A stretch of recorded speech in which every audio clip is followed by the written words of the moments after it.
Hello guys, what's up? Ito naman yung hika guys. So, ito na po yung hika ko ngayon. Toothbrush. So, nakapag-toothbrush na ba kayo? Para hindi malilimutan, pwede nyo po yan isabit sa tainga. O, diba? Nakapag-hikaw na kayo, makapag-toothbrush pa.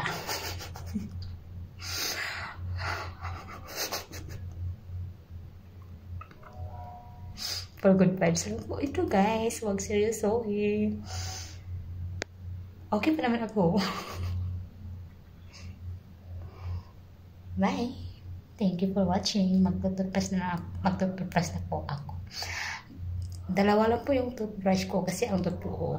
2 beses lang po ako mag-toothbrush sa isang araw. Minsan lang po ako mag-toothbrush ng 3 o 4 na beses pag depende sa ngipin ko.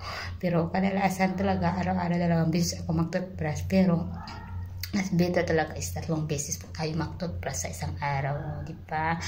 So, ako is 2 beses lang paggising ko sa umaga at saka pagtulog ko sa gabi. So, yun lang po. Okay? Ito, dumating yung alaga ko. Dali, hard. Kamti, hard.